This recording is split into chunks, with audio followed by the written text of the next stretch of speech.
গল্প শোনার আগে একটি অনুরোধ, প্লিজ ফ্যালনকে সাবস্ক্রাইব করে পাশে থাকা বেল আইকনটি অন করে দিন, যেন প্রতিটি গল্প সবার আগে পৌঁছে যায় আপনার কাছে।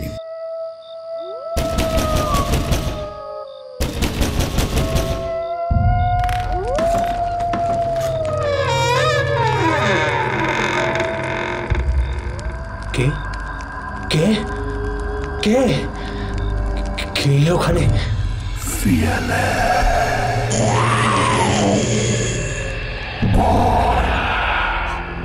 যেখানে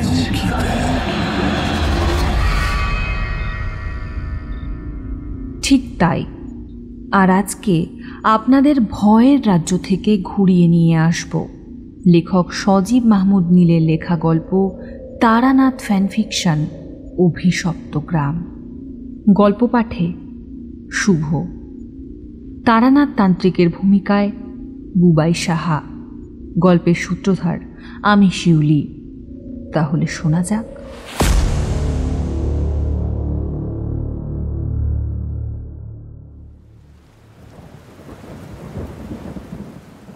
কয়েকদিন ধরেই বৃষ্টিটা বেশ চেপেছে। কলকাতার পথঘাট সম্পর্কে আমরা সকলেই জানি। তার উপর এমন একটানা বৃষ্টিতে জল উঠে হাঁটু ছুঁই ছুঁই অবস্থা। বাড়িতে বসে বসে খবরের কাগজ পড়ছি। পড়বার মতন অবশ্য তেমন কিছুই নেই, তবু এমন বাদলা দিনে সময় তো কাটাতে হবে নাকি, তাই মুখের সামনে ধরে থাকা আর কি। বর্তমান খবরের কাগজগুলো দেখলে মাঝে মাঝে মনে হয় অযথা এত খাটাখাটনি না করে সাদা কাগজ ছাপালেই তো পারে, এতে অন্তত পক্ষে কালির দামটা তো বেঁচে যেত। হঠাৎই দরজার ওপাশে আমার বন্ধু কিশোরী সেনের কণ্ঠ শুনে ভারী আনন্দ হলো। সত্যি বলতে কি, সকাল থেকেই ভাবছিলাম এই বেলায় একটু তারানাথের বাড়ি থেকে ঘুরে আসব, কিন্তু বৃষ্টির কারণে সেটা আর হয়ে ওঠেনি। তাছাড়া কিশোরীকে সাথে না নিয়ে গেলে আড্ডাটা ঠিক জমে না। বৃষ্টির ছেটা ঘরে আসছিল, তাই জানালা বন্ধই রেখেছিলাম। এবার জানালা খুলে দিতেই দেখি পুরোপুরি বৃষ্টি থামেনি ঠিকই, কিন্তু তেজ কমে এসেছে। আর সময় নষ্ট না করে গায়ে ফতুয়া আর বগলে ছাতা নিয়ে দরজা খুলতেই দেখলাম কিশোরী আধ ভেজা কাপড় গায়ে দাঁড়িয়ে আছে। বললাম, কি হে, ছাতা আনুনি দেখছি? আর ছাতা? বুঝলাম ঘটনা কিছু একটা ঘটেছে। কেন, ছাতার আবার কি হলো? আরে সে কথা বলো না, বৃষ্টি কমে আসতেই ছাতা নিয়ে বেরিয়ে পড়েছিলাম, মাঝ রাস্তায় আসতেই একটা বাতাসের দাপটে গেল উল্টে। কথাটা শুনে এপাশ ওপাশ তাকিয়েও কিশোরীর ভাঙা ছাতা দেখতে না পেয়ে প্রশ্নটা করতেই যাচ্ছিলাম, তার আগেই বলল, গলির মোড়ে রেখে এসেছি, ফিরতে ফিরতে ঠিক হয়ে যাবে, তখন নিয়ে যাব। চলো চলো, এই বেলায় একটু তারানাথের বাড়ি থেকে ঘুরে আসি। পথে মানুষজন খুব একটা নেই, তাছাড়া এমন বাদলার দিনে কেউ থাকার কথাও নয়। যথাসম্ভব জল কাদা থেকে নিজের শরীর বাঁচিয়ে গলির মুখটায় এসে দুইজনে দাঁড়ালাম। শরীর বাঁচিয়ে বললাম ঠিকই, কিন্তু শেষ রক্ষা যে খুব একটা হয়নি সেটা আর বলে দিতে হয় না। এমনিতেই মাসের শেষ, পকেট একেবারে গড়ের মাঠ হওয়ার জোগাড়। কিন্তু তারানাথের বাড়িতে তো আর খালি হাতে যাওয়া যায় না। আমি আর কিশোরী মুখ তাকাতাকি করে যা বুঝলাম তা হলো তার পকেটের অবস্থাও আমারই মতো, তাই এই অবস্থায় বেশি বাবুগিরি করা চলে না। তাই ঠিক হলো কেবল এক প্যাকেট সিগারেট নিয়েই আমরা রওনা দেব। মিনিট দশেকের মধ্যেই তারানাথের বাড়ির দরজায় দুইবার টোকা দিতেই চারি দরজা খুলে দিল। এই রে, আজও দিব্যি ভুলে গিয়েছি। গতবার চারিকে বলে গিয়েছিলাম এবার আসলে তার জন্য লাল লেজ ফিতা নিয়ে আসবো, জিনিসটা ওর ভারী পছন্দের। ঠাকুর মশাই নেই? বাবা আছেন তো। বাড়ির ভেতরে যেতেই দেখলাম তারানাথ তক্তাপোষের উপর বসে ডান হাতের দুটো আঙুল দিয়ে কপালটা অদ্ভুতভাবে টিপে ধরে আছে। আমি আর কিশোরী পাশে বসা সত্ত্বেও তারানাথের ধ্যান ভঙ্গ হলো না। বেশ কিছুক্ষণ একইভাবে থাকার পর মুখ তুলে আমাদের দিকে তাকিয়ে একটা দীর্ঘশ্বাস ছেড়ে বলল, না, এই শক্তিটাও হারিয়ে ফেলেছি। কথাটা বলেই উদাস মনে পাশে পড়ে থাকা হুঁকোটা তুলতে যাবে, ঠিক তখনই কিশোরী পকেট থেকে সিগারেটের প্যাকেটটা বের করে সামনে রেখে বলল, ওটা আর ধরতে হবে না, নিন সিগারেট খান। দেখলাম তারানাথ সেই একই মেজাজে সামনে রাখা প্যাকেট থেকে একটা সিগারেট বের করে তাতে অগ্নিসংযোগ করে পরপর কয়েকটা টান দিয়ে ধোঁয়াগুলো গোল গোল কুণ্ডলির মতো করে ছেড়ে আবারও একটা দীর্ঘশ্বাস ছেড়ে বলল,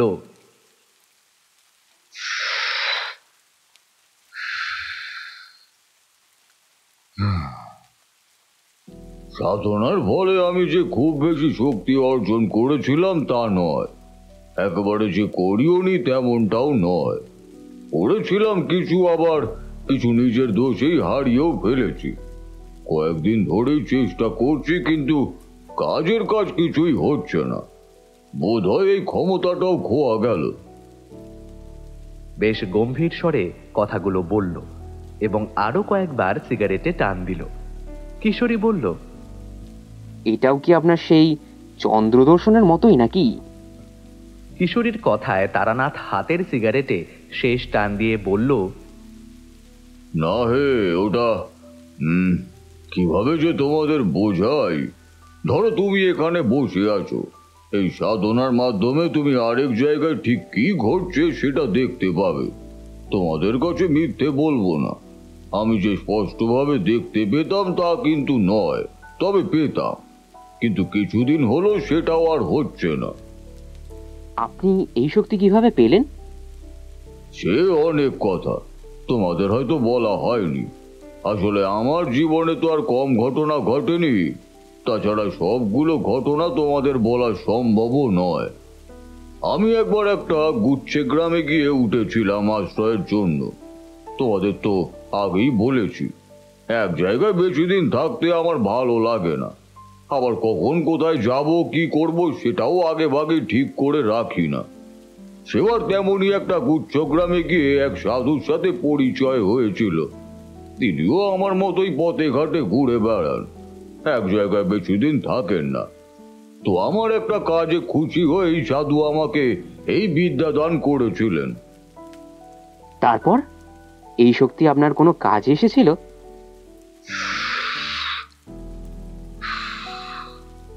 হ্যাঁ, এসেছিল, আর সেটা খুব ভালোভাবে।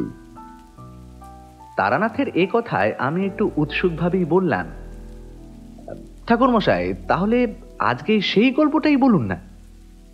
এই প্রথম তারানাথ একটু হাসি মুখে বলল, রসো রসো, সে না হয় হবে, তার আগে চা বলে আসি, সাথে মুড়ি। তারানাথ উঠে ভেতরের ঘরে চা আর মুড়ি বলে এসে আবারও তক্তাপোষের উপর বসল। তারপর এক মনে কিছুক্ষণ ঝিম মেরে বসে থাকার পর বলল, আসলে তোমরা চাও আমি একটা না একটা গল্প বলে যাই। আসলে এটা তোমাদের দোষ না, শ্রোতাদের মানসিকতাটাই এরকম। আমাকেও কেউ যদি কোনো গল্প শোনাতে চায়, আমি কখনোই চাইবো না এক গল্প থেকে আরেক গল্পে চলে যাক। কিন্তু আমি তো তোমাদের গল্প শোনাই না, সে তোমরা বিশ্বাস করো আর না করো। তোমাদের যা বলি সেগুলি সব এক একটা আমার জীবনের অভিজ্ঞতা বা আমার দেখা ঘটনা। বলতে বলতেই তারানাথের মেয়ে চারি মুড়ি আর চা দিয়ে আবার ভেতরে চলে গেল। নাও নাও, চা মুড়ি শেষ করো, তারপর বলছি। আহা, অপেক্ষায় রাখবেন না তো, খেতে খেতেই বলুন না, খাওয়াও হবে, গল্পও শোনা হবে। কিশোরীর কথায় তারানাথ একটু হেসে বলল, বেশ, তবে তাই হোক। নন্দীগ্রামের নাম তোমরা শুনেছ? মানে নন্দীগ্রামের নাম শুনিনি, তবে নন্দনগড়ের নাম শুনেছি। না, তবে শোনো। কথাটা বলেই তারানাথ বলা শুরু করলো। বোলপুরের একটা জংশন স্টেশনে বসে আছি। ট্রেন আসতে ওই ধরো না 2 ঘন্টা দেরি। ভাবলাম এই সময়টা স্টেশনে বসে না থেকে এদিক সেদিক একটু ঘুরে বেড়ালে জায়গাটা দেখাও হবে আর সময়ও কাটবে। এক জায়গায় বসে বসে আর কতক্ষণই বা থাকা যায়। উঠে বললাম। স্টেশনের বাইরে এসে 2 টাকার বিড়ি কিনে একটা বিড়ি ধরে জ্বালাতে যাব, ঠিক তখনই দেখলাম একজন মাঝবয়সী লোক আমার দিকে হাসি হাসি মুখে এগিয়ে আসছে। লোকটা খুব সম্ভবত পাশে যে খাবার দোকানটা আছে সেখানেই বসেছিল এতক্ষণ। অচেনা জায়গা, তাই ভাবলাম হয়তো আমার দিকে নয় বরং অন্য কারোর কাছেই আসছে। তো বিড়ি ধরে চলেই যাচ্ছিলাম, হঠাৎই লোকটা আমাকে অবাক করে দিয়ে বলল, আরে ঠাকুর মশাই যে, আমাকে চিনতে পারলেন? আমি খানিকটা হতবাক হয়েই লোকটার দিকে তাকালাম, আর ভালো করে লক্ষ্য করার পর বুঝলাম, আরে এ তো গোবিন্দ। এই ক বছরে একেবারে চেনাই যায় না। বললাম, সে কি, তুমি এখানে কোনো কাজে নাকি? হ্যাঁ ঠাকুর মশাই, কিন্তু আপনি কোথায় যাচ্ছেন? আমি একটু হেসে বললাম, সে বাদ দাও, আচ্ছা চলো, এই চা খাবে তো? গোবিন্দকে নিয়ে একটা চায়ের দোকানে ঢুকে চা খেতে খেতে অনেক কথাই হলো। একটা সময় বললাম, গুপিদা ভালো আছেন তো? প্রশ্নটা করতেই দেখলাম গোবিন্দ কেমন যেন চুপ হয়ে গেল। তারপর আমতা আমতা করে বলল, ঠাকুর মশাই, বাবা 2 বছর হলো মারা গেছেন। কথাটা শুনে সত্যি খুব খারাপ লাগলো।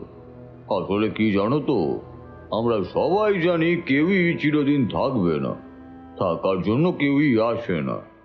তবু এই চলে যাওয়ার কথা শুনলে মনটা আপনা আপনি খারাপ হয়ে যায়। আমারও ঠিক তাই হলো। সেবারে আমি যখন মেদিনীপুর গিয়েছিলাম, সেখানে গোপী মোহনের সাথে আলাপ হয়েছিল। লোকটা শুধু যে ভালো তাই নয়, 3 দিন সেখানে থাকার পর যখন সেখান থেকে চলে আসছিলাম, তখন আমাকে বলেছিল, ঠাকুর মশাই, আপনি আবার আসবেন তো? কথা দিন। সে যাত্রায় কোনোভাবে চলে তো এসেছিলাম, কিন্তু সেই কথা রক্ষা করা হয়নি। আর আজ শুনলাম খবরটা, মনটা একটু খারাপই হয়ে গেল। লোকটাকে কথা দিয়ে কথা রাখতে পারলাম না, এই অনুশোচনা মাত্র, আর কিছুই না। আমার মন খারাপ দেখেই হয়তো গোবিন্দ বলে উঠল, সবাইকেই চলে যেতে হবে ঠাকুর মশাই, বাবাও তাই চলে গেছেন। কিন্তু আফসোস শুধু একটাই, চলে যাবার আগে কিছু কাজ করে যেতে চেয়েছিলেন, যেগুলো আর হয়ে উঠল না। এই কথাটা আমি জানতাম। গোপী মোহনের টাকার অভাব ছিল না কোনো কালেই, তাই তার একটা সাধ ছিল সে গ্রামে একটা খুব বড় করে কালী মন্দির স্থাপন করবেন। শুধু তাই নয়, সেই মন্দিরে যেন প্রতি বছর ধুমধাম করে পুজো করা হয় সেটারও ব্যবস্থা করে যাবেন। এইসব তিনি আমাকে নিজের মুখেই বলেছিলেন। আমি আর গোবিন্দকে কিছু বলতে পারলাম না। আসলে কি হয় বলো তো, সান্ত্বনা যে দেব তারও তো একটা নিয়ম আছে। হ্যাঁ, হয়তো যে মানুষটা আছে আর এখন পারছে না, হয়তো পরে পারবে, কিন্তু এখানে তো তেমনটা নয়। চাইলেই গোপী মোহন নিজের হাতে কাজটা আর করতে পারবে না। পারবে কি? আমি চুপ করেই বসে থাকলাম। চার বিস্কুট খাওয়া শেষ হলে আমি অনেক জোড়াজোড়ি করলেও সে দাম আমার কাছ থেকে নিল না, বরং সেই দিল। তারপর বলল, আরে ছি ছি ঠাকুরমশাই, এটা আপনি কি করছেন?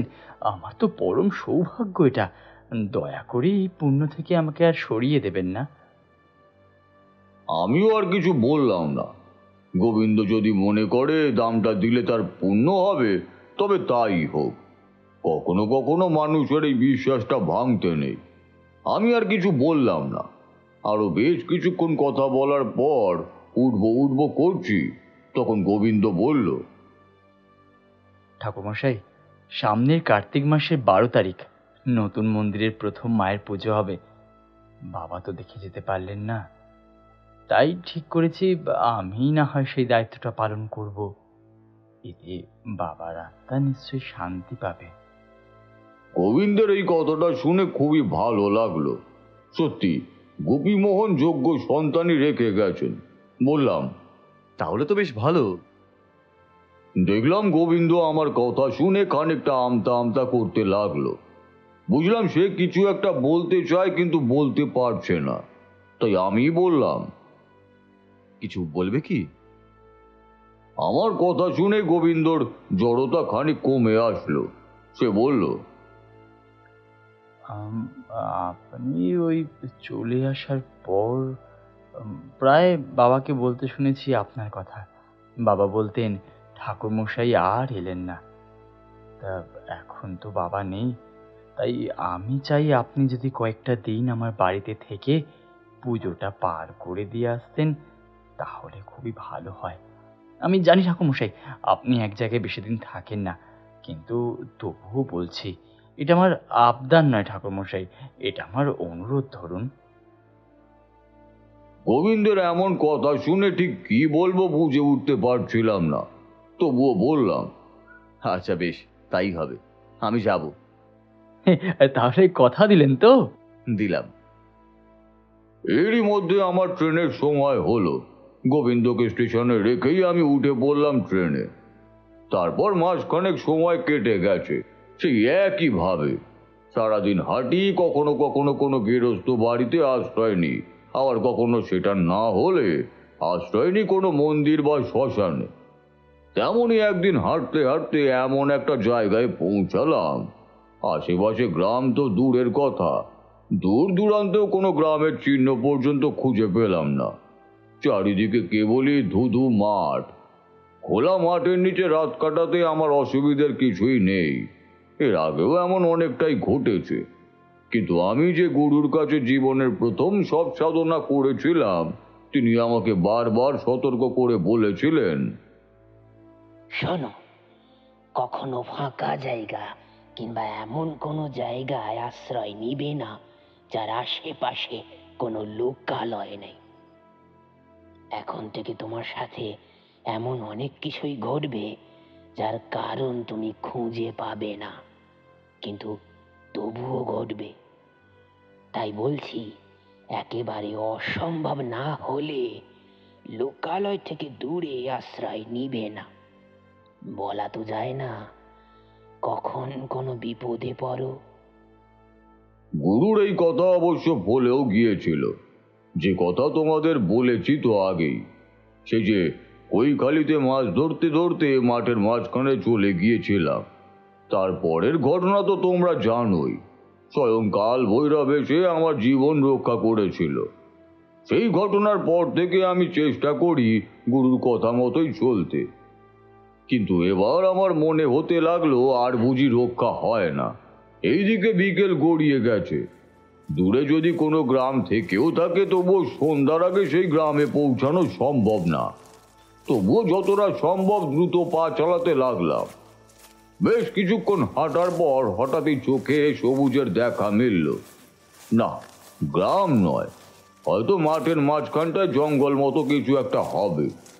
মনে মনে ঠিক করলাম যা হবার হবে, রাতটা সেখানেই কাটাবো, এছাড়া তো আর কোনো উপায়ও দেখছি না।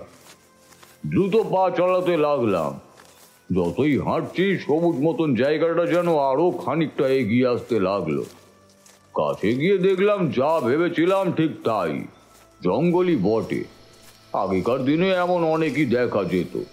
বিরাট বট গাছটার নিচে গিয়ে বসবো বসবো করছি, হঠাৎই আমাকে অবাক করে দিয়ে কয়েকজন মানুষের নিচু স্বরের কথা ভেসে আসলো কানে। বসা আর হলো না। এমন একটা জায়গা, সেখানে মানুষের কোনো চিহ্ন নেই, এখানে এমন আওয়াজ এলো কোথা থেকে? বিষয়টা দেখার জন্য জঙ্গলের ধার ঘেঁষে খানিকটা হেঁটে অপর পাশে গিয়ে থমকে দাঁড়ালাম। দেখলাম কয়েকটা ছোট্ট ছোট্ট কুটির পাতা আছে, আর সেগুলোর ভেতর থেকে ভেসে আসছে কথাবার্তার আওয়াজ। বুঝলাম এরা স্থানীয় নয়, কিছুদিনের জন্য হয়তো এখানে আশ্রয় নিয়েছে। যাক, ভালোই হলো, অন্তত এই নির্জন স্থানে একা রাত কাটাতে হবে না।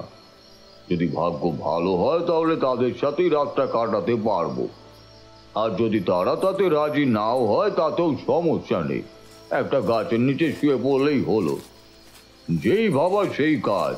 একটা কুটিরের সামনে গিয়ে দাঁড়ালাম।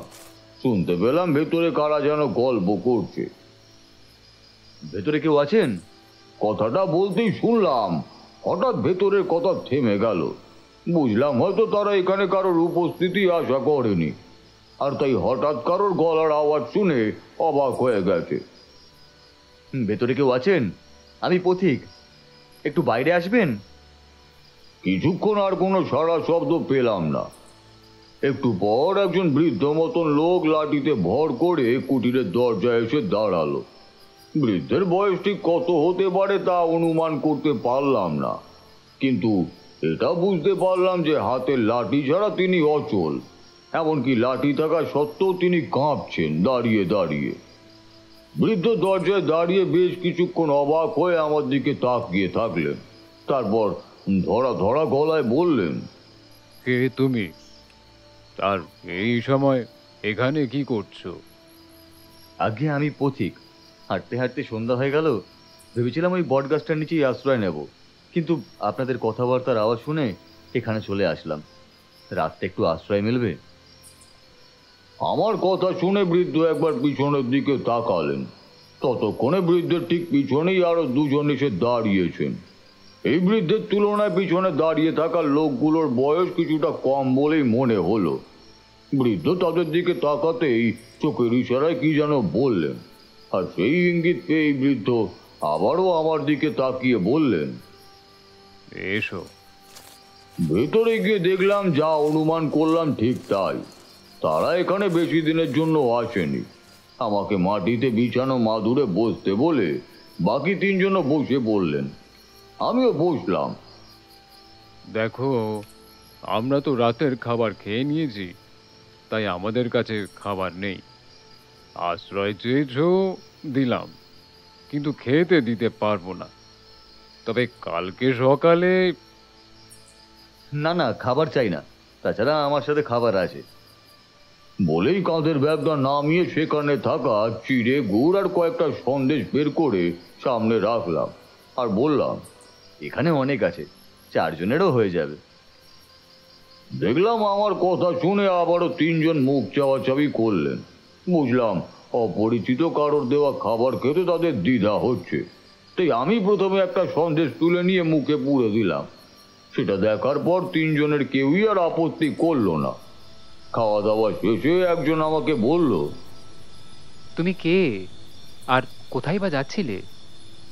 আমি আমার সব কথাই খুলে বললাম পথে পথে ঘুরি, সাধু সঙ্গ করি, এই যা। কথা বলতে বলতে তাদের জড়তাও কমে আসতে লাগলো। বললেন,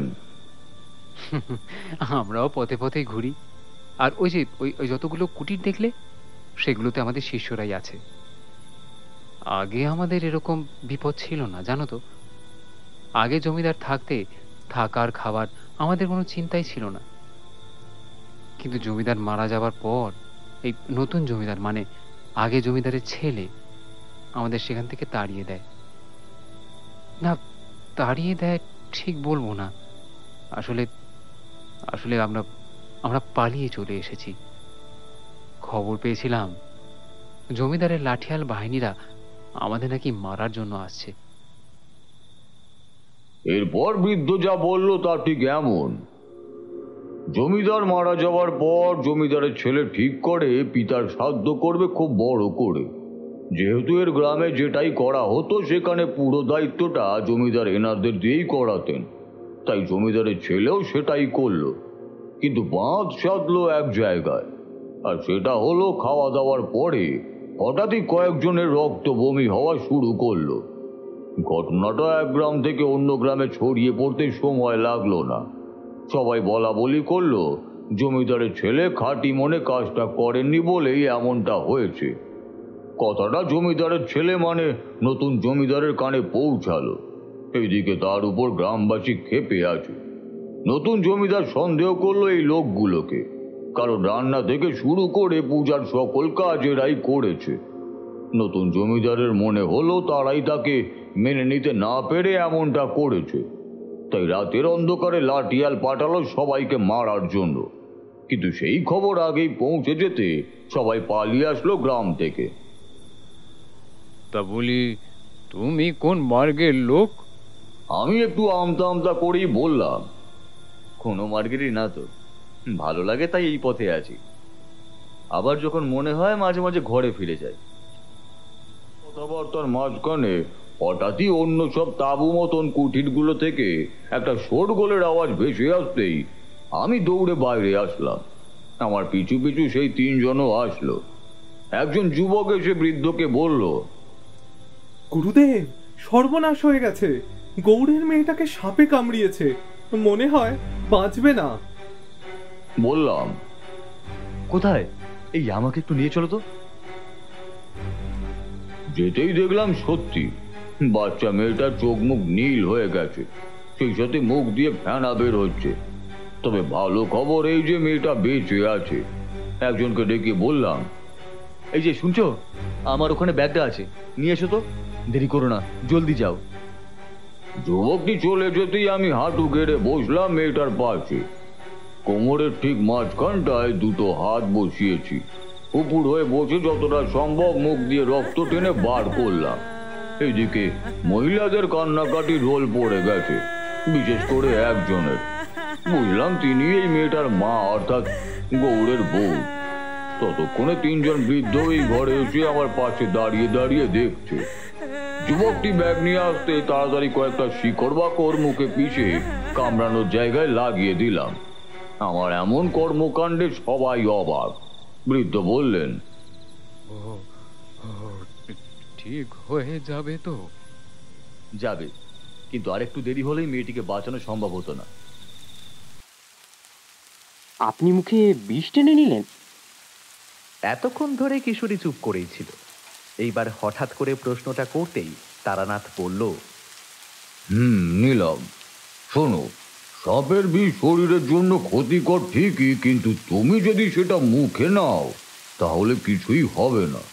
তাছাড়া তোমাকে কে বললো বিষ বের করে নিয়েছি? সেখানকার রক্ত বের করে নিয়েছি যতটা সম্ভব। আর এটা করলে বিষ কতটা আসে জানি না, কিন্তু উপকারী হয়। আর সেই শিকড় বাকড়, সেগুলো কি? তেমন কিছুই না, আমাদের তো অনেক জায়গাতেই থাকতে হয়, তাই এসব রাখতেও হয়। বলা তো যায় না। এখন আবার বলো না যে সাধককে কেন সাপে কামড়াবে। তো আমার কথাই সত্যি হলো। কিছুক্ষণের মধ্যেই গৌড়ের মেয়েটা উঠে বসলো। এটা দেখে সবাই খুশি। আমরা 4 জনে আবার ফিরে আসলাম। মাদুরের উপর বসে বৃদ্ধ বললেন, আমরা যবে থেকে গ্রাম ছেড়ে পালিয়ে এসেছি তবে থেকেই বিপদ যেন পিছু ছাড়ছে না। আমরা সামান্য লোক, পূজা আর্চা করি, টুকটাক মন্ত্র দিয়ে এরও উপকার করি। এর থেকে বেশি শক্তি আমাদের নেই। জমিদার মশাই আমাদের খুব ভালোবাসতেন, গ্রামের সমস্ত কাজই আমাদের উপর ছেড়ে দিতেন। তুমি আজকে আমাদের অনেক উপকার করলে, তাই আমার শেখা একটা বিদ্যে আজ আমি তোমাকে দিয়ে যেতে চাই। হয়তো খুব একটা কাজে আসবে না, তবু শিখে রাখো। বৃদ্ধের এমন কথায় আমি অবাক হয়ে প্রশ্ন করলাম, কেমন বিদ্যা? ডান হাতের বুড়ো আঙুল আর মাঝের আঙুল শক্ত করে 2 ভ্রুর মাঝখানে রাখো। রাখলাম। এবারে চাপ দাও। চাপ দিতেই বৃদ্ধ বললেন, আমার সাথে সাথে মন্ত্র পাঠ করো এক মনে। মন্ত্রটা জপতে শুরু করলাম। হাত ছেড়ো না। মনে করো এখানে আর কেউ নেই। যতক্ষণ না কিছু না দেখছো মন্ত্র জপ থামাবে না। সেদিন প্রায় অর্ধেক রাত অবধি জপ চালিয়ে গেলাম। কিছু দেখলেন? কিশোরীর এমতো কথায় আবার তারানাথকে থামতে হলো। হ্যাঁ, দেখেছিলাম একটা নীল আলোক রশ্মি। মনে হলো সেই রশ্মিটা আমাকে কোথাও যেন টেনে নিয়ে যাচ্ছে। জায়গাটা আমি চিনি না, এ যেন এক অন্য জগৎ। যদিও আমি সেখানে আগে কখনো যাইনি, কিন্তু তবুও মনে হতে লাগলো এই জগৎটা আমার যেন কত চেনা। পরে বুঝতে পেরেছিলাম যে আসলে তাই, জগৎটা আমার চেনাই। ছোটবেলায় সেই লোকটা আমাকে তার খুলে যাওয়া চোখের জানালা দিয়ে এই জগৎটাই ঘুরিয়ে নিয়ে গিয়েছিল। মানে কাল ভৈরব? হ্যাঁ, ঠিক তাই। বৃদ্ধ আমার পাশেই বসেছিলেন পুরোটা সময়। এবার আমি যখন হাত সরিয়ে নিলাম তখন বললেন, দেখেছো,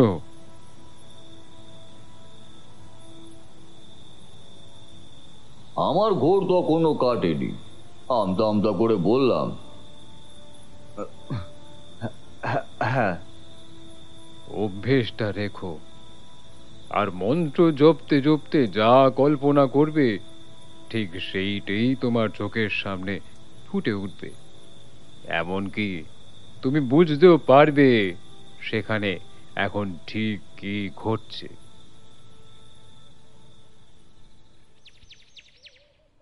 পরদিন সকালে আমি যখন বিদায় নিয়ে সেখান থেকে চলে আসলাম, তখন দেখলাম গোটা 10 মানুষ মোট 3টে ছাউনির ঘরে থাকে। সেই বৃদ্ধের সাথে আমার আর কোনো দেখা হয়নি। এভাবেই দিন কাটছিল। এরই মধ্যে আর কোনো ঘটনা যে ঘটেনি তেমনটা নয়, ঘটেছে, কিন্তু সেটা এখানে নয়, অন্য কোনো দিন শোনাবো।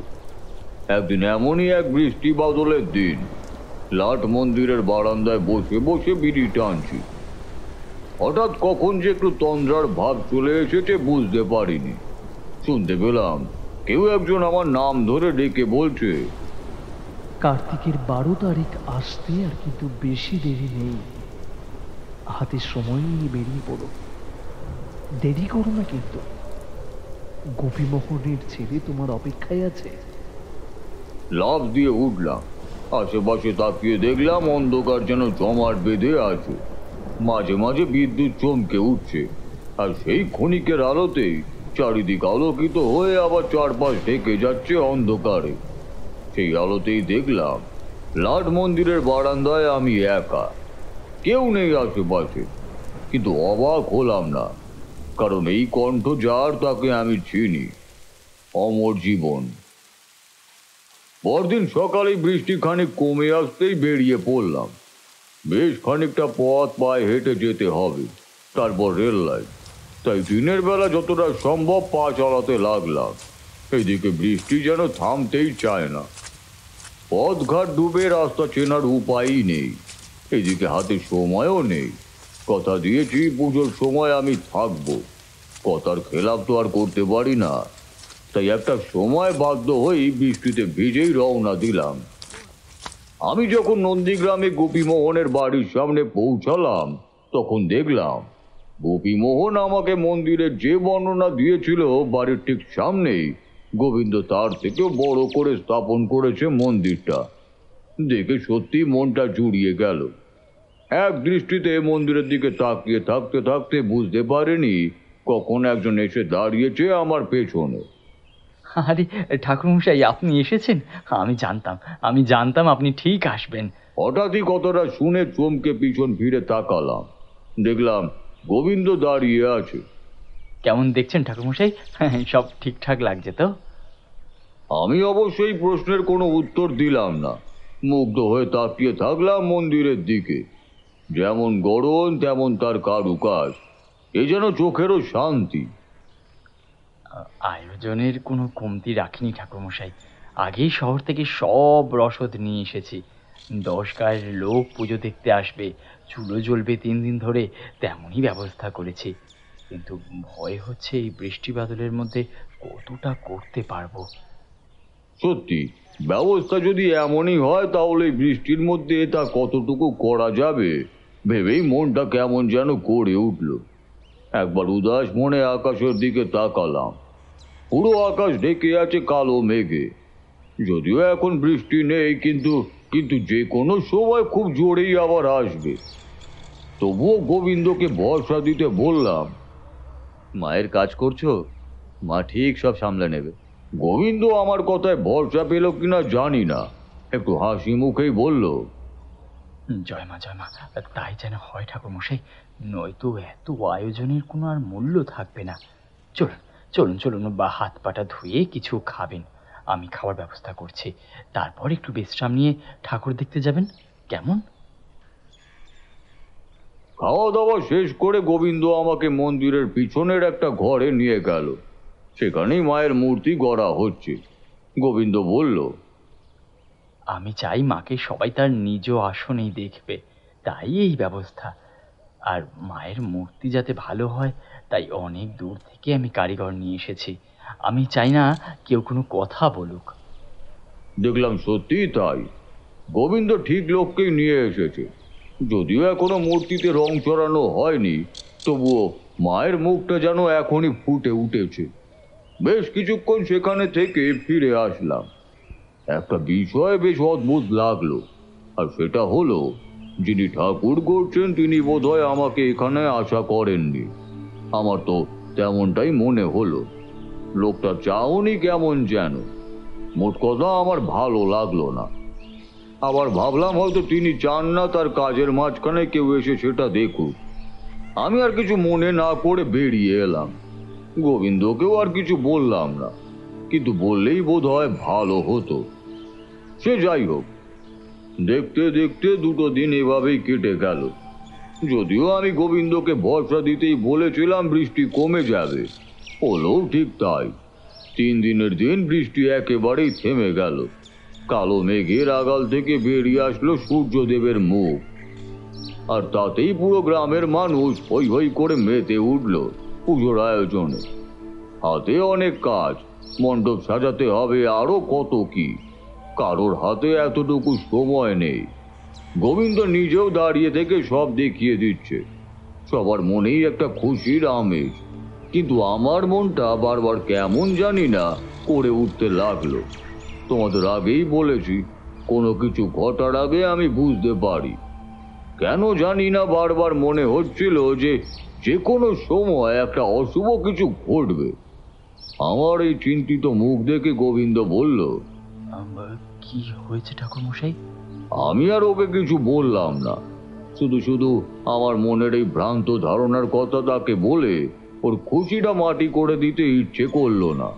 বললাম, না না, ও কিছু নয়। আমার ধারণাই ঠিক হলো। গোবিন্দের একটা 4 বছরের ছেলে ছিল। হঠাৎই শুনলাম খেলতে খেলতে ছেলেটা নাকি পুকুরের দিকে গিয়েছিল। এদিকে গিন্নিমা কাজে ব্যস্ত থাকায় লক্ষ্য করতে পারিনি। আর অঘটনটা ঘটলো তখনই, যেখানে পুরো গ্রাম একটু আগেই খুশিতে মাতোয়ারা ছিল, সেই খুশিটাই ঢেকে গেল কালো মেঘের আড়ালে। পুরো গ্রাম জুড়ে নেমে আসলো একটা শোকের ছায়া। ছেলেটা যে কখন জলে পড়েছিল কেউ বুঝতে পারেনি। বুঝতে পারলো তখন যখন ভেসে উঠল। গিন্নিমার কথা বলতে পারিনি, কিন্তু গোবিন্দর মুখের দিকেও তাকাতে পারলাম না। একটু আগের মুখটা এখন কালো হয়ে গেছে। আমি পাশে গিয়ে দাঁড়িয়ে কি বলবো বুঝে উঠতে পারলাম না। কি বা বলার আছে আমার? কি বলেই বা সান্ত্বনা দেব? তাতে কি ছেলেটা আবার ফিরে আসবে? আসবে না। চুপচাপ দাঁড়িয়ে রইলাম। ঠাকুরমশাই, আপনি ঠিক এই বিপদের কথাই আন্দাজ করেছিলেন, তাই না? বাবার মুখে শুনেছি আপনি আগে থেকেই নাকি সবটা বুঝতে পারেন। তাই সত্যিটাই বলুন না। মা নিয়ে গেছে, হয়তো এটা আমার জন্য পরীক্ষা ছিল। হয়তো তিনি দেখতে চেয়েছেন যে ছেলের শোকে তাকে ভুলে যাব কিনা। কিন্তু বিশ্বাস করেন ঠাকুরমশাই, মায়ের কোনো অমর্যাদা আমি হতে দেব না। তাই সত্যিটাই বলুন না ঠাকুরমশাই। গোবিন্দের কথা শুনে মনটা কেমন যেন হু হু করে উঠল। বললাম, বিপদ যে একটা হবে সেটা আন্দাজ করেছিলাম। সেই শক্তিটা আমার আছে, কিন্তু বুঝতে পারিনি যে বিপদটা আসলে কি। যদি পারতাম তাহলে এমনটা কখনোই হতে দিতাম না। গোবিন্দ খানিকক্ষণ আমার মুখের দিকে তাকিয়ে রইল, তারপর পাশে দাঁড়িয়ে থাকা লোকজনের উদ্দেশ্যে বলল, মা নিয়ে গেছেন, তোমরা তাড়াতাড়ি দাহের ব্যবস্থা করো, যাতে হাতে কিন্তু বেশি সময় নেই, আরো আরো অনেক কাজ বাকি। গোবিন্দের কথায় অবাক হয়ে তার দিকে তাকিয়ে রইলাম। বুঝলাম ভেতরে ভেতরে মানুষটা দুমড়ে মুচড়ে গেলেও উপরে বেশ শক্ত। যদি তাই না হবে তাহলে পুত্র শোক কাটিয়ে ওঠা সম্ভব নয়। সেদিনই দাহের সকল ব্যবস্থা করা হলো। পরদিন থেকে আবার কাজ শুরু। গিন্নিমার সাথে কয়েকবার দেখা হয়েছিল। গোবিন্দ ছেলে হারানোর শোক চেপে রাখতে পেরেছে ঠিকই, কিন্তু সে তো মা। পাগলিনীর মতো অবস্থা হয়েছে তার। আমি কোনো কথা বলতে পারলাম না। কি বা বলবো। দুপুরবেলা নাগাদ চুলা জ্বলল। গোবিন্দ আগে যেমন নিজে দাঁড়িয়ে থেকে তদারকি করছিল, এখনো তাই করছে, কিন্তু গ্রামের লোকেদের মনে সেই আগের হাসিটা আর দেখতে পেলাম না। পরবর্তীতে গোবিন্দকে এমন শক্ত হাতে সবকিছু তদারকি করতে দেখে হয়তো সবাই মনে খানিকটা বল পেয়েই আবার পুরো দমে কাজ শুরু করলো। এই গ্রাম ওই গ্রাম থেকে লোক আসতে শুরু করলো। সবাই লাল কাপড়ে ঢাকা প্রতিমা দেখে খেয়ে দিয়ে আবার চলে যাচ্ছে, কিন্তু আমার মন থেকে কহু ডাক যেন যাচ্ছিলই না। বারবার মনে হচ্ছিল এটাই শেষ হয়, আসল কিছু এখনো বাকি। কিন্তু কি সেটা? আগের বার গোবিন্দকে কিছু না বললেও কাছে ডেকে বললাম, তুমি একটু আমার ঘরে এসো তো, কিছু কথা আছে। বলেই আমার জন্য যে ঘরের ব্যবস্থা করা হয়েছে সেখানে এসে চৌকির উপর বসে থাকলাম। গোবিন্দ আসলো একটু পরেই। এসেই আমাকে দেখে খানিকটা থমকেই গেল, তারপর ধীরে ধীরে আমার পাশে এসে বলল, কিছু হয়েছে ঠাকুরমশাই?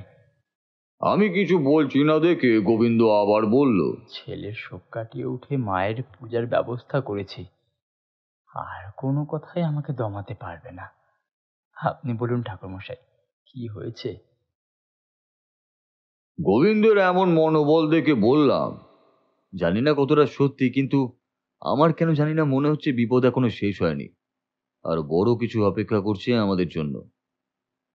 দেখলাম আমার কথাটা শুনে গোবিন্দ খানিক চুপ হয়ে থাকলো, তারপর ধীরে ধীরে মৃদু স্বরে বলল, কেমন বিপদ? দেখো, আমার মনে হচ্ছে কেউ একজন চায় না এই পুজোটা হোক, আর তাই যদি বলি তারাই কোনো এক অপশক্তির মাধ্যমে তোমার ছেলেকে মেরেছে। এতক্ষণে গোবিন্দ আমার দিকে তাকালো, তারপর চোখ বড় বড় করে বলল, কি বলছেন ঠাকুরমশাই? কিন্তু দেখো, জানি না কি হতে চলেছে, শুধু এটুকুই বলবো, তুমি একটু সাবধানে থেকো। একবার ব্যর্থ হয়েছে সে, তাই আবার চেষ্টা করবে এই পুজো আটকাতে। গোবিন্দ আমার কথা শুনে আবার মাথা নিচু করে রইল, তারপর হঠাৎই আমার হাত ধরে বলল, ঠাকুরমশাই, আমি জানি না সেই বিপদ ঠিক কি, কিন্তু কথা দিন, যাই হোক না কেন আপনি আমার পাশে থাকবেন, তাহলে মনে অনেকটা জোর পাবো ঠাকুরমশাই। থাকবো বলেই তো এসেছি, তুমি এখন যাও। গোবিন্দ আরো কিছুক্ষণ পাশে বসে থাকলো, তারপর উঠে দরজা পর্যন্ত গিয়ে আবার ফিরে এসে বলল, আপনাকে একটা কথা বলা হয়নি ঠাকুরমশাই। একজন লোক আপনার খোঁজ করছিলেন। লোক? কেমন লোক? জানি না, পরিচয় জানতে চাইলে কিছুই বলল না, শুধু বলল আপনি তাকে চেনেন, কিন্তু মনে হলো লোকটা কেমন পাগলা পাগলা, কথাগুলো কেমন যেন অদ্ভুত। আগামাথা আমি কিছুই বুঝতে পারলাম না। গোবিন্দের এই শেষের কথাগুলো শুনে বুকটা ধপ করে উঠল। এই চরিত্রের কেবল একটি লোককেই আমি চিনি, তবে কি সেই? তাড়াতাড়ি বললাম, তোমাকে কি কিছু বলেছে? মানে কোনো ছড়া জাতীয় কিছু? গোবিন্দ আমার কথায় অবাক হয়ে বলল, কই না তো, তবে একটা কথা বলেছে, সেটা যে কোনো ছড়া হতে পারে তা তো মনে হয় না। কি কথা? ওই উত্তরের চন্দন মিলাই কন্দন। উত্তরের চন্দন মিলাই কন্দন? হ্যাঁ, তেমনটাই তো বলল। আচ্ছা, তুমি এখন যাও গোবিন্দ। উত্তরের চন্দন মিলাই কন্দন। গোবিন্দ লোকটির যে বর্ণনা দিল সেটা যদি ঠিক হয়, তবে লোকটি আর কেউ নয়, বরং অমর জীবন। আর তিনি তো কারণ ছাড়া দেখা দেন না। তবে কি এই কথার মধ্যে কিছু লুকিয়ে আছে? কিন্তু কি? সারাদিন সারা রাত ভেবেও এই কথাটির অর্থ খুঁজে পেলাম না। কিন্তু এইদিকে পুরো গ্রামের উপর ছেয়ে থাকা অন্ধকার যেন আরো বেশি ঘনীভূত হতে লাগলো। কালকেই মায়ের পুজো, তার মানে হাতে এতটুকু আর সময় নেই, অথচ কোনো কুল কিনারাও খুঁজে পাচ্ছি না। মন্দিরের বারান্দায় একটা মোড়া পেতে বসে আছি, পাশেই 7টা চুলো জ্বলছে দাউ দাউ করে। রান্নার ঠাকুর থেকে শুরু করে সাধারণ মানুষ কারোর ব্যস্ততার কমতি নেই। এমন সময় একটা ঘটনা ঘটে গেল। হঠাৎই কোথা থেকে যেন একটা বিরাট ষাঁড় এসে পুরো চত্বরে লাফিয়ে বেড়াতে লাগলো। ভয়ে কেউ আশেপাশে যেতে পারছে না। একজন হাঁক ছেড়ে বলল, আরে কই গেলি? আরে ষাঁড়টাকে কেউ আটকা রে, নয়তো সব কিছু নষ্ট করে দিবে যে। আরে আটকা আটকা। উত্তরে আরেকজন বলল, সেটা দেবা ছাড়া আর কারোর কম্য নয়। কিছুক্ষণ পরই দেবা নামে যে লোকটি ষাঁড়কে ধরে নিয়ে যেতে এলো, তাকে দেখে আমার খানিকটা হাসি পেল। এই শরীর নিয়ে কিনা সে এত বড় একটা ষাঁড় ধরে নিয়ে যাবে? কথাটা বলতেই গোবিন্দ বলল, এমন আরো অনেক ষাঁড় আছে ঠাকুরমশাই। ছোট থেকে দেবা নিজের হাতে সবগুলোকে মানুষ করেছে, তাই গরুগুলো ওর সব কথা শোনে। আমাকে কথাটা বলেই গোবিন্দ দেবার দিকে তাকিয়ে বলল, কিরে, তুই কোথায় গেছিলি? দড়ি ছিনল কিভাবে? দেবা ততক্ষণে গরুটার গলায় রশি পরিয়ে দিয়েছে। একটু কাঁচুমাচু করেই বলল, জানি না দাদা, কয়েকদিন ধরেই গরুগুলো কেমন যেন করছে। খেতে দিচ্ছিস না ঠিক মতো? হ্যাঁ? আহা, বাদ দাও তো, তুমি যাও। আমার কথায় দেবা চলে যেতেই গোবিন্দ বলল, এমন 10টা ষাঁড় গরু আছে ঠাকুরমশাই, আপনাকে ওবেলা দেখাতে নিয়ে যাব। শ্রীখণ্ডের পাশেই গোয়াল ঘরটা। গোবিন্দের কথাটা শুনেই চমকে উঠলাম। শ্রীখণ্ড? হ্যাঁ, তবে আমি জানি না যে নামটা কেন রাখা হয়েছে, তবে আমি ওটা ছোট থেকেই শুনে আসছি। আমাকে এখন একটু নিয়ে যেতে পারবে? তুমি না গেলেও অসুবিধা নেই, একজনকে বলো। হঠাৎ আমার এমন আচরণে গোবিন্দ খানিক অবাক হলো ঠিকই, কিন্তু একজনকে বলল, এই ওই ঠাকুরমশাইকে একটু দেখিয়ে নিয়ে আয় তো। গোয়াল ঘরটা বেশি দূরে না, গোবিন্দের বাড়ির পাশেই। সেখানে গিয়ে দেখলাম দেবা নামের লোকটি গরুগুলোকে খড় খেতে দিয়েছে। আমাকে দেখেই হাত জোর করে প্রণাম করলো। বললাম, তুমি জানো কি বলছিলে তখন? গরুগুলো অদ্ভুত আচরণ করছে। আজ্ঞে হ্যাঁ ঠাকুরমশাই। কবে থেকে? দিন 7 হবে। দেবার সাথে কথা বলতে বলতে হঠাৎই আমার নজর পড়লো একটা গরুর পায়ের দিকে। দেখলাম বেশ খানিকটা কেটে গেছে সেখানটায়। আচ্ছা দেবা, এটা কিভাবে হলো? জানি না তো। সবগুলো গরুর পায়ে কি কেটে গেছে? আমার কথায় দেবা সবগুলো গরুর পা ভালো করে দেখে বলল, হ্যাঁ ঠাকুরমশাই, আজব ব্যাপার তো, আমি তো দেখতেই পাইনি।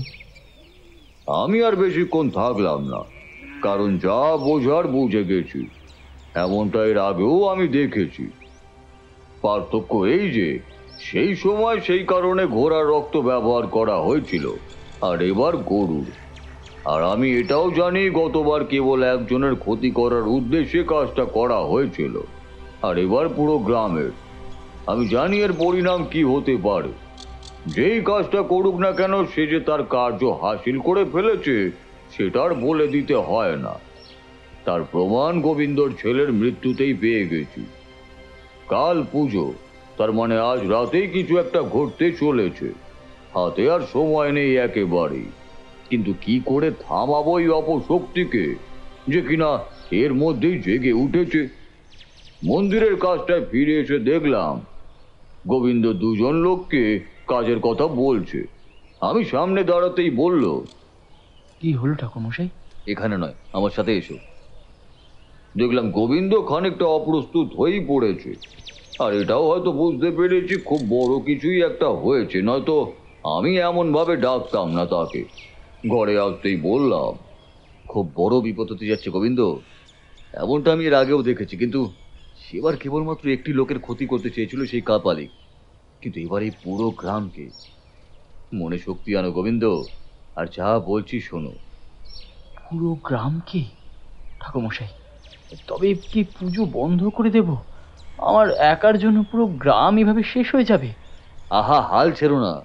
তুমি বলেছিলে না শ্রীখণ্ড কি যেন একটা জায়গাটার নাম যেন? আমি বলছি ওখানে হয়তো কোনো একটা সময় চন্দন গাছ ছিল, আর চন্দন কাঠকেই অনেকে শ্রীখণ্ড বলে গোবিন্দ।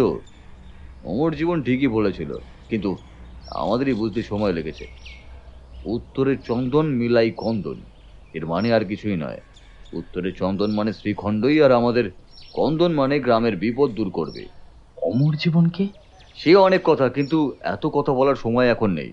এক কাজ করো তো, কয়েকজনকে ডেকে নিয়ে আসো, আর সেই সাথে কয়েকটা কলসিতে জল, যেন পুরো গ্রামে সেই জল দিয়ে গন্ডি কেটে দিতে পারি। দেরি করো না গোবিন্দ। দেখলাম গোবিন্দর মুখখানা শুকিয়ে ছোট হয়ে গেল। দেখতে দেখতেই বেশ কয়েকজন লোক কয়েকটা বড় বড় কলসিতে জল নিয়ে এসে হাজির হলো। আমি গোবিন্দের দিকে তাকাতে সে আমার মনের ভাব বুঝতে পেরেই হয়তো বলল, ভয় নেই, এরা সবাই আমার খুব কাছের লোক, কাউকে কিছুই বলবে না এরা, আর সাহসীও বটে। বেশ, তবু আমি বলে রাখছি, গ্রামে একটা ভয়ঙ্কর বিপদ এসে উপস্থিত হয়েছে। যেহেতু সবার মুখেই এখন খুশির রেশ, তাই আমি চাই না সেটা নষ্ট হোক, কিন্তু কেউ ভয় পেও না। তাই আমি যা যা বলছি সেটা সবাই করো। আর হ্যাঁ, এই কথা যেন আর কেউই না জানে, আর যেন বুঝতেও না পারে। তেমনটাই হলো। গাত্রবন্ধনের মন্ত্র পাঠ করে কলসিগুলো সবাইকে দিয়ে পুরো গ্রামের সীমানায় গন্ডি কেটে দিতে বললাম। কাজটা যদিও নিহাতি সোজা নয়, তবুও এটা ছাড়া আর কোনো উপায়ও নেই। সবাই চলে যেতেই গোবিন্দ বলল, আপনি গেলেন না? না, আমি এই গ্রামের কেউই না, অতিথি মাত্র। তারাই গ্রামের লোক, এই কাজটা তাদেরই করতে হবে। শোনো, রাতে যাই হয়ে যাক না কেন, তুমি মনোবল হারাবে না, আর সবাইকে শান্ত থাকতে বলবে। আর শোনো, আমাকে কয়েকটা জিনিস এনে দাও তো। বলেই একটা ফর্দ ধরিয়ে দিয়ে গোবিন্দকে পাঠিয়ে দিলাম। তারপর আমিও বেরিয়ে পড়লাম। আবার সেই গোয়ালের পাশটায় গিয়ে আশপাশ ভালো করে দেখতে লাগলাম। তেমন কোনো কিছুই চোখে পড়লো না, কেবল গোয়াল ঘর থেকে খানিক দূরে একটা জায়গায় কয়েকটা পোড়া কাঠ নজরে আসতেই জিজ্ঞেস করলাম, এখানে কে ছিল? যিনি ঠাকুর গড়লেন তিনি। কেন বলুন তো? এইবার পুরো ঘটনাটা বুঝতে বিন্দু মাত্র অসুবিধা হলো না। এই কারণেই লোকটিকে সেদিন আমার অমন অদ্ভুত লেগেছিল, আর তার চাহনিটাও কেমন কেমন মনে হয়েছিল। কি হলো ঠাকুরমশাই, কিছু বলছেন না যে আপনি? না, কিছু না। তা লোকটি কোথায় গেল? চলে গেছে নাকি? হ্যাঁ, কাজ তো শেষ, তাই সকালেই চলে গেছে। কালকেই যাবার কথা ছিল, কিন্তু সে যায়নি। মনে মনে বললাম, আসল কাজ তো তখন শেষ হয়নি, যাবেই বা কিভাবে। আবার এটাও ভেবে বুকের ভেতরটা কেমন যেন করে উঠল। সেটা হলো, লোকটি তার কাজ শেষ করেই গিয়েছে, মানে যা হবার তা হবেই। বিকেলবেলা গোবিন্দ আমার বলা সকল জিনিসপত্র নিয়ে এসে বলল, জানি না ঠাকুরমশাই কি হচ্ছে, কিন্তু বললাম, চণ্ডিকা দেবীর নাম শুনেছ? চণ্ডিকা দেবী? হ্যাঁ, এই দেবী জাগিয়ে তোলা খুব সহজ কাজ নয়। অনেক সাধনার ফলে এই কার্য করা সম্ভব। অতটা ভয়ঙ্কর সব সাধনার পরই এই দেবী জেগে ওঠে, আর তোমার সেই কারিগর সেই সাধনায় সিদ্ধি লাভ করেছে গোবিন্দ। এখন ভাবছো তোমাকে শুধু শুধু এইসব কেন বলছি? বলছি এই কারণে যে তুমি যেন আগে থেকেই প্রস্তুত থাকতে পারো। এই দেবীর সাধনার হিসাবে সাধক যত তেজি আর শক্তিশালী জন্তুর ব্যবহার করবে রক্ত, দেবীর ক্ষোভ ততই বেশি বিকশিত হবে। এক্ষেত্রে সাধক তোমার 10টা গরুর রক্ত ব্যবহার করেছে। এখন প্রশ্ন হলো একটা, এত কিছু থাকতে গরুর রক্তই কেন? উত্তর একটাই, এই গ্রামে খুব সম্ভবত এইগুলোর চেয়ে শক্তিশালী জন্তু আর বোধহয় নেই। আছে কি? দেখলাম গোবিন্দ আমার কথায় মাথা নাড়ল। হ্যাঁ, ঠিক এই কারণে যেখানে একটা জন্তুর রক্তেই কাজ হতো, সেখানে ব্যবহার করা হয়েছে 10টি। একবার ভেবেছো কি হতে চলেছে? গোবিন্দ আমার কথায় খানিকটা চুপ করে থেকে বলল, ঠাকুরমশাই, আমরা রক্ষা পাবো তো? মিথ্যে সান্ত্বনা দেব না। আমি জানি না কতটুকু করতে পারবো, আদতেও পারবো কিনা। মনে হয় না পারবো, কিন্তু তবুও কিছু না করার থেকে এটা তো ভালো, তাই না? বাকিটা মা যা চায় তাই হবে। তুমি এখন যাও, যদি বেঁচে থাকি তাহলে কালকে সকালে আবার দেখা হবে। আর মনে রেখো, মনোবল হারিও না, আর সারা রাত ঢাকের আওয়াজে পুরো গ্রাম মাতিয়ে রাখার ব্যবস্থা করো, যেন বাইরের কোনো শব্দ অন্যদের কানে না পৌঁছায়। দেখলাম গোবিন্দের চোখ দুটো ছল ছল করছে, কারণ অবশ্য জিজ্ঞাসা করলাম না। দিনের আলো কমতে শুরু করেছে। ঘর থেকে বেরিয়ে হাঁটা শুরু করলাম সেই জায়গায় যেখানে কাল রাতে আরেকটি সাধনার কাজ সম্পূর্ণ হয়েছিল। সেখানে গিয়ে ধুনি জ্বালিয়ে আসন সাজিয়ে বসলাম। জানি এই কার্য করে গ্রামের বিপদ আমি আটকাতে পারবো না, তবুও হাত গুটিয়ে বসে থাকার মানুষ এই তারানাথ জ্যোতির্বিনোদ নয়। আসনে বসে ডান হাতে দুটো আঙুল ভ্রুর মাঝখানে চেপে ধরে এক মনে জপতে শুরু করলাম বৃদ্ধের সেই মন্ত্র। কতক্ষণ সময় পার হলো জানি না। একটা সময় হঠাৎ চোখের সামনে আবজা ধোয়ার মতো ভেসে উঠল সেই লোকের ছবি, যাকে আমি এখানে এসে মূর্তি বানাতে দেখেছি। পার্থক্য শুধু একটাই, তখন হাতে ছিল মাটি আর এখন সে এক অদ্ভুত কায়দায় বসে এক হাতে একটা হাড় আর এক হাতে একটা পাত্র নিয়ে এক মনে জপে যাচ্ছে এক দুর্ভেদ্য মন্ত্র। এমন ভাবে বেশ কিছুক্ষণ চলার পর হঠাৎই চারিদিক আলোয় আলোময় হয়ে উঠল, আর সেই সাথে সেই আলোক রশ্মি থেকে বেরিয়ে আসলো এক প্রেত মূর্তি, দেবী চণ্ডিকা, যাকে সবাই চণ্ডী দেবী বলেও চেনে। এই দেবীকে মা কালীর সমতুল্য হিসেবেই ধরা হয়, অর্থাৎ কাঁটা তুলতে কাঁটার ব্যবহার যাকে বলে। দেবী লোকটির সামনে এসে দাঁড়াতেই সে তার হাতের পাত্রটি এগিয়ে দিল সেদিকে, আর দিতেই দেবী সবটুকু পানীয় পান করল, আর যার কিছুটা দেবীর ঠোঁটের ফাঁকে লেপ্টে রইল। সেগুলি ঠিক কি তা আমি আগে থেকেই জানি। গোয়াল থেকে নিয়ে যাওয়া 10টি জেদি শক্তিশালী গরুর রক্ত। হাতটা সরিয়ে নিলাম, তারপর নিজের আপন মনে জপতে শুরু করলাম সেই মন্ত্র, যে মন্ত্র আমাকে বীরভূমের সেই তান্ত্রিক শিখিয়ে দিয়েছিল, আর বলেছিল যদি কোনোদিনও কোনো বিপদে পড়ি তাহলে সাধনায় বসে পদ্ম বীজের মালা ধারণ করে যেন 1000 বার জপতে থাকি, প্রয়োজনে আরো বেশি। শুরু করলাম মন্ত্র পাঠ। সময় পেরিয়ে যায়, দেখতে দেখতে মাঝরাত হওয়ার পরও যখন কিছুই ঘটল না, তখন মন্ত্র উচ্চারণের গতি খানিক বাড়িয়ে দিলাম। অবশেষে আসলো সেই অন্তিম সময়। দেখলাম পশ্চিম আকাশের দুয়ার যেন খুলে যাচ্ছে ধীরে ধীরে, আর সেই পথ দিয়ে নেমে আসছে এক ভয়ঙ্কর মূর্তি। দেখতে দেখতেই আমার চারপাশে জমাট বাঁধা অন্ধকার গলতে শুরু করলো। সেই আলোর রশ্মিতে এতক্ষণ ঢাকের উচ্চস্বরে বাজনা কানে আসছিল, এখন সেটাও যেন মিলিয়ে গেল। প্রথম দিকটা দেবীর রূপ ভয়ঙ্কর প্রেত রূপে থাকলেও মন্ত্রের তালে সেটা রূপ নিল এক নারী মূর্তিতে, আর তাতেই মন্ত্র উচ্চারণ থামিয়ে 2 হাত জোড়ো করে বললাম, ডাকার জন্য খবর চাইছি মা, কিন্তু এখানে আজ বড়ই বিপদ, আপনি ছাড়ার কোনো পথ নেই। কিন্তু এটা তো আমার কাজ নয়। সে আমি জানি, কিন্তু আপনি পথ বলে দেন।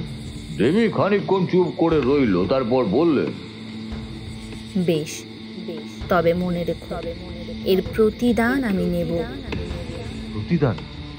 কেমন প্রতিদান? এই প্রশ্নের কোনো উত্তর দেবী দিলেন না, এতে বললেন অর্থ হাসিতে। কি ভয়ঙ্কর সেই হাসি, কানে যেন তালা লেগে যায়। হাসতে হাসতেই দেবী মিলিয়ে গেলেন। এতক্ষণ লক্ষ্য করিনি, এবার করলাম, আর করতেই দেখলাম পশ্চিম আকাশের খোলা দুয়ার দিয়ে নেমে আসছে শত শত প্রেত মূর্তি। এমন ভয়ঙ্কর দৃশ্যে যে কোনো মানুষের হৃৎপিণ্ড থামিয়ে দেওয়ার জন্য যথেষ্ট। মিথ্যা বলবো না, এবার আমার ভয়ই করতে লাগলো। তবুও মনকে শক্ত করে একাগ্র করে তাকিয়ে রইলাম সেদিকেই। একদিকে দেখতে গিয়ে অন্যদিকে নজর যায়নি। হঠাৎই দেখলাম অপর দিক থেকে আরো একটা বিকট মূর্তি বারবার একটা অদৃশ্য কোনো দেওয়ালে আঘাত করে চলেছে বারবার, কিন্তু প্রতিবারই ছিটকে পড়ছে পিছন দিকে।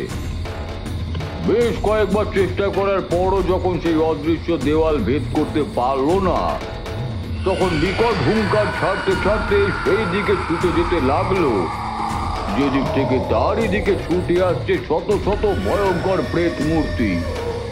একদিকে ঢোলের বাজনা, অন্যদিকে মাথার উপরে প্রেতদের তাণ্ডব। কান যেন ফেটে রক্ত বের হবে এক্ষুনি। দেখলাম একে অন্যের সাথে ধাক্কা লেগে ছিটকে পড়ছে দিক বিদিক, আর সেই সাথে ভয়ঙ্কর বুক ফাঁকা হুঙ্কার। বিরাট সেই মূর্তি যতবারই সেই অদৃশ্য দেওয়ালে আঘাত করতে যাচ্ছে, ততবারই পিছন থেকে শত শত প্রেত মূর্তিগুলো যেন টেনে ধরছে। বেশ কিছুক্ষণ এভাবে চলার পর হঠাৎই দেখলাম মাথার ওপরে উঠতে থাকা শত শত প্রেত মূর্তি কোথায় যেন মিলিয়ে গেল, আর সেই সাথে বন্ধ হয়ে গেছে পশ্চিম আকাশের দুয়ারও। মনে মনে ভাবলাম এবারের মতো বুঝি বেঁচেই গেলাম। কিন্তু পরক্ষণেই বুকটা ধড়াস করে উঠল একটা কথা মনে পড়তেই। আর সেটা হলো, দেবী বলেছিলেন এর প্রতিদান তিনি নেবেন। পরদিন ভোরের আলো ফুটতে কিনা ফুটতেই মন্দিরের সামনে গিয়ে দাঁড়ালাম। দেখলাম সবার মুখই বিবর্ণ হয়ে আছে। মন্দিরের বারান্দাতেই দাঁড়িয়েছিল গোবিন্দ। আমাকে দেখেই দৌড়ে কাছে এসে বলল, ঠাকুরমশাই একটা খারাপ খবর আছে। এটা আমি জানতাম, কারণ দেবী প্রতিদান চেয়েছেন আর সেটা নেবেনই।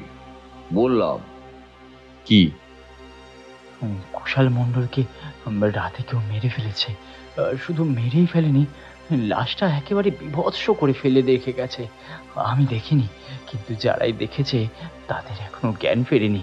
কিভাবে হলো এটা ঠাকুরমশাই? আপনি কি কিছু জানেন? গোবিন্দের প্রশ্নের কোনো উত্তর না দিয়ে জিজ্ঞেস করলাম, এই কুশাল মণ্ডল কে? এই গ্রামেরই লোক, ভালো লোক ছিলেন না। এই যে মন্দিরটা দেখছেন, এটা যেন না হয় তার জন্য এমন কোনো কাজ নেই যে তিনি করেননি। তবে এর একটা কারণ ছিল, এই গ্রামে আর একটা ছোট্ট কালী মন্দির আছে, সেখানেই আমরা প্রতি বছর পুজো দিই। এই মন্দির প্রতিষ্ঠা হলে লোকে সেখানে আর যাবে না, এই জন্যই তিনি এর বিরোধিতা করেছেন। হাজার হলেও বাপদাদার আমলের মন্দির তো, কিন্তু বিশ্বাস করুন, ওখানে লোকে পুজো দিয়ে তৃপ্তি পেত না। গ্রামের সাধারণ মানুষ মন্দিরে ঢুকতে পারত না, কেবল বাইরে দাঁড়িয়ে থেকে দেখতে হতো। কোনো কোনো বছর তো মায়ের মুখটাও দেখার ভাগ্য হতো না। আর সেই সাথে পুজো দিতে পুরোহিতকে দিতে হতো মোটা অঙ্কের টাকা। এত টাকা গরিব মানুষ পাবে কোথায় বলুন তো? তবুও কষ্ট করে হলেও টাকাটা দিয়েই অনেকে মায়ের মুখ দেখত। আর যারা দিতে পারতো না তাদের আর দেখা হতো না। সে টাকা অবশ্য কুশাল মণ্ডলের পকেটেই যেত। তাই তো বাবা এই মন্দিরটা। কিন্তু তাই বলে এমনভাবে কেউ যে তাকে মেরে ফেলবে, সেটা কিন্তু আমি ভাবতেও পারিনি। খারাপই লাগছে। হ্যাঁ, তবে এটা মানতেই হবে, কারিগর আনতো কিন্তু খুব ভালো। সেই তো আমাকে এর খোঁজ দিয়েছিল আর বলেছিল, যা হবার হয়েছে, এবার না হয় মিলেমিশে মায়ের পুজো করব। আর একটা কথা, ওই গ্রামে যেহেতু মন্দির দুইটা হলো, তাই কথা ছিল এক বছর এখানে আর পরের বছর ওই মন্দিরে মায়ের পুজো হবে, আর সেটা সবার জন্যই। মনে মনে বললাম, তুমি যার জন্য দুঃখ করছো সেই তোমার ছেলেটাকে মেরেছে আর পুরো গ্রামকেও শেষ করে দিতে চেয়েছিল। তোমার মতো যদি সবাই ভাবতো তাহলে তো দুনিয়াটা বড়ই সরল হয়ে যেত। হে গোবিন্দ, দেবী প্রতিদান চেয়েছিল আর নিয়েওছে, তাকে নিয়েছে। সে পুরো গ্রামের উপর ডেকে আনতে চেয়েছিল ভয়ঙ্কর অভিশাপ। মুখে বললাম, সত্যি খুব খারাপ হলো। বলো, কি আর করার? আমার কথা শুনে গোবিন্দ আমার দিকে তাকিয়ে থাকলো বেশ কিছুক্ষণ। তারপর হঠাৎই প্রশ্ন করলো, ঠাকুরমশাই আর একটা কথা বলবো? সবটা জানতে নেই, যাও মায়ের পুজোর ব্যবস্থা করো। আমি সেখানে আরো 2 দিন থেকেছিলাম, তারপর আর সেখানে যাইনি। গোবিন্দের সাথেও দেখা হয়নি কখনো। তবে বেশ কয়েক বছর পর একবার দিব্য শক্তি সাধনা দিয়ে দেখার চেষ্টা করেছিলাম। পেয়েছিলাম দেখা, তবে খুবই আবজা ভাবে। দেখেছিলাম ভেতরের ঘরের পাশাপাশি বসে আছে 2 ছায়া মূর্তি, আর তার ঠিক মাঝখানে একটা। তবে সেই তুলনায় মাঝের ছায়াটা খানিক ছোট। এবার তারানাথ থামল, আর থামতেই কিশোরী বলল, এমনটা কি সত্যি? যদিও তারানাথ আগে কিশোরীর এমন কথায় রাগ করতো ঠিকই, কিন্তু এবার দেখলাম তারানাথের মুখে একটা হাসির রেখা খেলা করছে। বলল, বৃষ্টি কমে আসলো, এই বেলায় বেরিয়ে পড়ো, কি বলো? হ্যাঁ, শুনলেন সজীব মাহমুদ নীলের লেখা তারানাথ ফ্যান ফিকশন অভিশপ্ত গ্রাম। গল্পের অন্যান্য চরিত্রে বাল্মীকি, নীলাঞ্জন, রূপঙ্কর, শুভ্রকমল মুখার্জি, রমাকান্ত, দিব্যেন্দু, অগ্রজ, অভিষেক এবং আমি শিউলি। পোস্টার ডিজাইনে নীল। সমগ্র পরিচালনা এবং পরিবেশনায় ফিয়ারল্যান্ড এবং টিম স্টোরি বাংলা। শেষ হলো আমাদের আজকের নিবেদন। আগামী সপ্তাহে আমরা ফিরে আসব আরও একটি নতুন গল্প নিয়ে। ততদিন ভালো থাকুন, সুস্থ থাকুন। আর হ্যাঁ, ফেয়ারল্যান্ডকেও সাবস্ক্রাইব করতে একদম ভুলবেন না। শুভরাত্রি।